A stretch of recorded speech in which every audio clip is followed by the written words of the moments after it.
Hey guys, the next example that we have here would be another inlaid ring, but this time instead of stones and diamonds, we have these embedded writings or letters.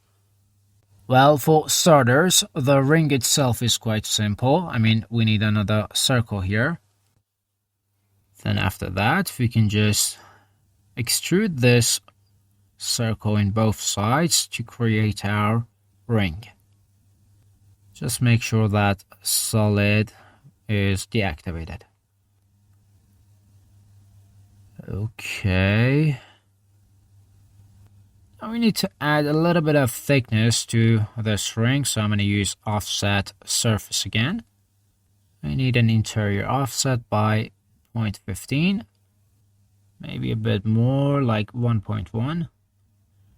Yeah, this works better. Alright, after adding the thickness, we can use a fillet edge to add a little bit of, you can say, curves or smoothness to the edges of my model. And more specifically, the interior edges of my ring. Let's check it in rendering. Right, the next command that I'm going to use here would be create UV curve to specify these edges. And by the way, as you can see, the faces that we got here are poly surface. So in fact, we have, you can say, separate and different parts to work with here. Let me elaborate here. I'm going to change my view to the top view and try specifying a pattern or something on this part. Well, maybe instead of pattern, I can go with something like a writing. Let's see what we can set here. Picture. You know what? I'm going to add this pattern here from my desktop. Yeah, I'm going to try to set this pattern on my surface. Okay, so let's see how we can do this. I'm going to use a rectangle first. Then we can use a trim here to isolate my pattern, and then I'm going to use some lines to get one of these patterns here, like this. Alright, now I need to start draw the sketches that we have in this pattern, and it's not something complicated. I'm going to use some rectangles to do so. And after I'm done with the rectangles, I'm going to convert them all into a one component closed down object. And this would be one of the most easiest and fastest way that you can use to draw a sketch. By the way, try to work as accurately as possible. Okay, let me try to align these points. Here we go. Okay, now let's remove these. Okay, and then we can activate curve boolean, combine, yes, and origin. Here we go. Now we have our pattern.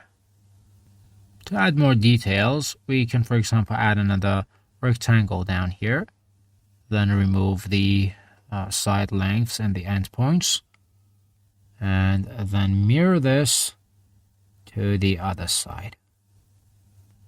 Now, to complete our pattern, we need to reproduce this, and I'm going to use linear array. And let's say, for example, I need 12 of these. And I can also get rid of this part. Now again, linear array, and once more, 12 of them. Okay, we still have an extra edge. Let's remove them manually, just like this. Okay guys, after completing the pattern, we can use the join command to create a one component pattern. And then we can move it to the rectangular boundary that we have created before. Now activate scale 1D. Reduce the scale a little bit. And also move this upwards as well. And maybe the size of the boundary should be increased too. Then we can connect this edge to the boundary here. Then activate 1D, scale 1D, and increase the length of the pattern like this. Okay, now we can use a planar surface to convert our pattern into a face. Now we can remove this, select everything except for the face. Right, then we can activate extrude curve, solid activated, to add a little bit of thickness to our pattern. And oh, by the way, the endpoints should be closed down as well. Yeah. Now select everything once more. Extrude curve activated. Then again, a little bit of thickness. What we need to do here is to close down all of the openings that we got here using cap. For now, I'm going to select these two lines. I mean, in both sides. And I'm going to use a line to close the endpoints. This way, after joining them, we can volumize them using extrude. Okay.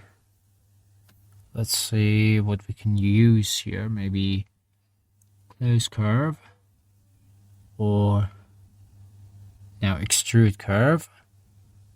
Solid yes, and okay.